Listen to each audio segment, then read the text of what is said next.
안녕하세요. 이번 주 10분 메시지 말씀을 전하게 된 안병용 송리대입니다. 기도로 시작하겠습니다. 하나님 아버지, 이 시간을 통해 하나님의 말씀을 전할 수 있음에 감사합니다. 하나님의 말씀이 우리 삶에 힘이 되고 원동력이 되게 주옵소서. 이 시간이 하나님의 말씀이 온전히 선포되는 시간이 되게 주옵소서. 예수님 이름으로 기도합니다. 아멘. 오늘 말씀은 예레미야애가 1장 1절에서 11절 말씀입니다. 슬프다 이성이여, 전에는 사람들이 많더니 이제는 어찌 그리 적막하게 앉았는고. 전에는 열국 중에 크던 자가 이제는 과부같이 되었고, 전에는 열방 중에 공주였던 자가 이제는 강제 노동하는 자가 되었도다. 밤에는 슬피우니 눈물이 뺨에 흐름이여, 사랑하던 자들 중에 그에게 위로하는 자가 없고 친구들도 다 배반하여 원수들이 되었도다. 유다는 환란과 많은 고난 가운데에 사로잡혀 갔도다. 그가 열국 가운데에 거주하면서 싣고 서지 못함이여, 그를 핍박하는 모든 자들이 궁지에서 그를 뒤따라 잡았도다. 시온의 도로들이 슬퍼함이여, 저희를 지키러 나아가는 사람이 없음이로다. 모든 성문들이 적막하며 제사장들이 탄식하며 처녀들이 근심하며 시온도 공고를 받았도다. 그의 대적들이 머리가 되고 그의 원수들이 형통함은 그의 죄가 많음으로 여호와께서 그를 공고하게 하셨음이라. 어린 자녀들이 대적에게 사로잡혔도다. 딸 시온의 모든 영광이 떠나가며 그의 지도자들은 꼴을 찾지 못한 사슴들처럼 뒷조는 자 앞에서 힘없이 달아났도다. 예루살렘이 환란과 위라는 고통을 당하는 날에 옛날의 모든 즐거움을 기억하였으며, 그의 백성이 대적의 손에 넘어졌으나 그를 돕는 자가 없었고 대적들은 그의 멸명을 비웃는도다. 예루살렘이 크게 범죄함으로 조소거리가 되었으니 전에 그에게 영광을 돌리던 모든 사람이 그의 벗었음을 보고 업신여김이여 그는 탄식하며 물러갔는도다. 그의 더러운 것이 그의 옷깃에 묻어있으나 그의 나중을 생각하지 아니하며 그러므로 놀랍도록 낮아져도 그를 위로할 자가 없도다. 여호와여, 원수가 스스로 큰 채하오니 나의 환난을 감찰하소서. 대적이 손을 펴서 그의 모든 보물들을 빼앗았나이다. 주께서 이미 이방인들을 막아 주의 성에 들어오지 못하도록 명령하신 그 성소에 그들이 들어간 것을 예루살렘이 보았나이다. 그 모든 백성이 생명을 이으려고 보물을 먹을 것들로 바꾸었더니 지금도 탄식하며 양식을 구하나이다. 나는 비쳐나오니 여호와여, 나를 돌보시옵소서. 아멘. BC 586년 바벨론에 의해 예루살렘 성전이 무너지고 예루살렘이 폐허가 된 채 수많은 백성들이 바벨론의 포로로 끌려갔습니다. 그래서 선지자는 폐허가 된 성전을 바라보며 아주 비참한 심정으로 하나님께 부르짖습니다. 당시 예루살렘의 위상은 그 어느 도시보다 뛰어났어요. 예루살렘 백성들도 이 예루살렘이라는 도시가 처참히 무너질 것이라고 전혀 상상도 못했을 것입니다. 그러나 오늘 말씀에서 하나님은 그 찬란했던 예루살렘을 어떻게 하셨습니까? 네, 처참히 무너뜨리셨어요. 1절 말씀을 다시 보겠습니다. 슬프다 이 성이여, 전에는 사람들이 많더니 이제는 어찌 그리 적막하게 앉았는고. 전에는 열국 중에 크던 자가 이제는 갑옷같이 되었고, 전에는 열방 중에 공주였던 자가 이제는 강제 노동을 하는 자가 되었도다. 아멘. 말씀에서 예루살렘은 어떤 도시죠?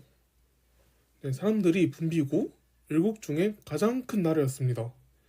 선지자가 기억하는 예루살렘은 아름답고 위상이 높은 도시였습니다.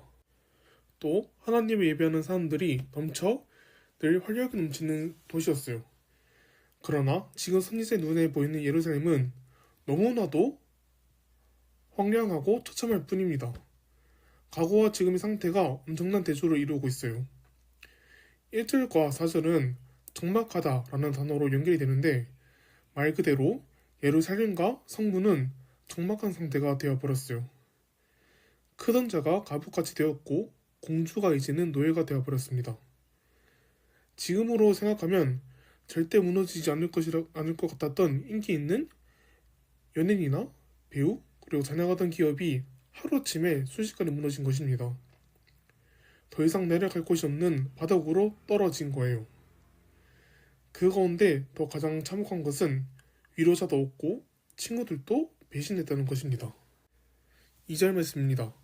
밤에는 슬피우니 눈물이 뺨에 흐름이여, 사랑하는 자들 중에 그에게 위로하는 자가 없고 친구들도 다 배반하여 원수들이 되었도다. 아멘. 여러분, 우리 주위에 위로해줄 사람이 아무도 없다는 것은 정말로 처참한 것 아니겠습니까? 3절에서도 유다가 쉴 곳을 얻지 못하였다고 말합니다. 그곳에서 거주하지만 쉴 곳은 아니었습니다. 왜냐하면 포로자 또 이주민 신분이었기 때문이에요.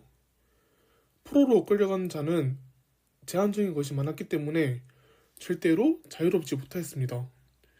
그런데 도대체 왜 하나님께서 그 차려했던 예루살렘을 이토록 처참하게 무너지게 하셨을까요? 5절 말씀입니다. 그의 대적들이 머리가 되고 그의 원수들이 형통함은 그의 죄가 많음으로 여호와께서 그를 공고하게 하셨습니다. 어린 자녀들이 대적에게 사로잡혔도다. 아멘. 네, 바로 백성들의 죄 때문입니다. 백성들이 하나님으로부터 멀어졌기 때문이에요. 어느 순간부터 백성들은 하나님을 떠났습니다.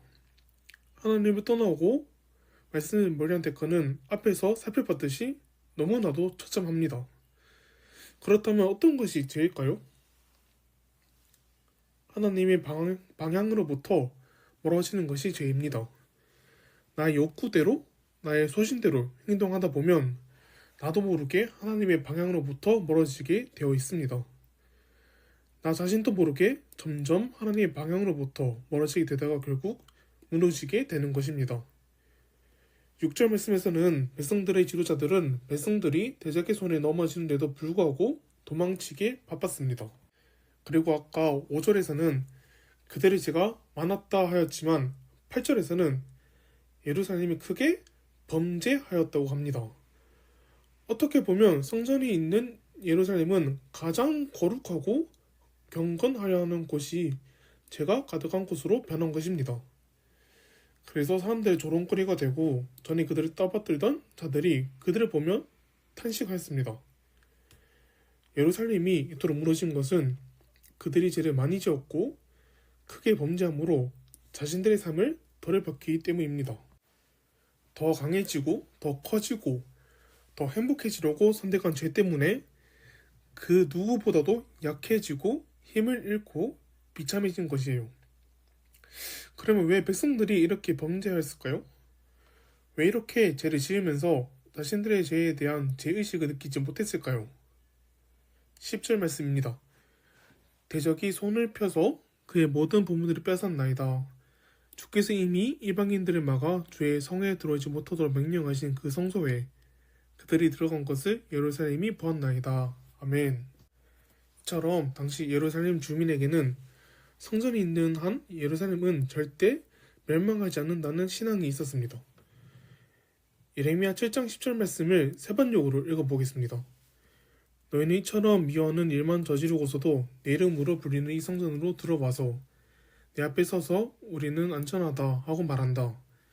너희는 그런 역겨운 모든 이들을 또 되풀이하고 싶어서 그렇게 말한다. 아멘. 백성들은 이웃을 억압하고 우상을 숭배하면서도 죄의식을 전혀 느끼지 않았습니다. 그러나 하나님은 그들의 생각과 신념을 뒤엎으시고 바벨론이 성전을 공격하게 하셨습니다.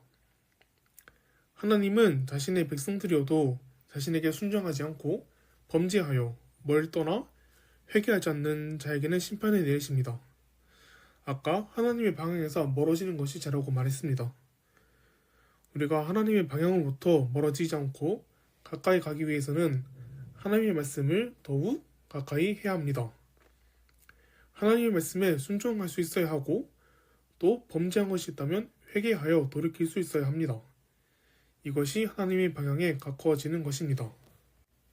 그러나 우리가 삶을 살아가다 보면 나도 모르게 하나님의 방향에서 멀어지는 경우가 많습니다. 그럴 때마다 하나님을 찾고 의지하기를 원합니다.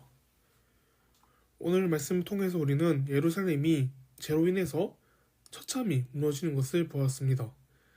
그들은 자신들이 절대 무너지지 않을 것이라고 생각했겠지만 하나님은 성전을 바벨론의 손에 넘기시고 철저히 그들을 심판하셨습니다. 이런 말이 있습니다. 쌓는 것은 오래 걸리지만 무너지는 것은 한순간이다. 이처럼 우리의 죄로 인해서 우리의 범죄함으로 예루살렘이 무너진 것처럼 우리도 무너질 수 있음을 기억해야 합니다. 그렇지 않기 위해서는 우리는 하나님을 경외하고 하나님의 말씀을 더욱 의지하여야 합니다. 하나님의 말씀에 두려워 떠는 자가 되어야 합니다. 삶 속에서 하나님을 의지하고 하나님의 말씀을 신실하게 따르는 저와 여러분들이 되기를 간절히 원합니다. 기도하겠습니다. 사랑의 많으신 하나님, 오늘 말씀에서 예루살렘이 범죄함으로 처참히 무너지는 것을 보았습니다. 우리 삶 가운데 제가 있을지라도 회개하고 하나님께 돌이킬 수 있는 은혜를 주시옵소서. 하나님을 더욱 의지하고 하나님의 말씀을 찾는 지혜를 허락하여 주시옵소서. 우리 삶 가운데 함께 하셔서 하나님의 방향을 따라 살아가게 하여 주옵소서. 감사합니다. 이 모든 말씀 예수님으로 기도드렸습니다.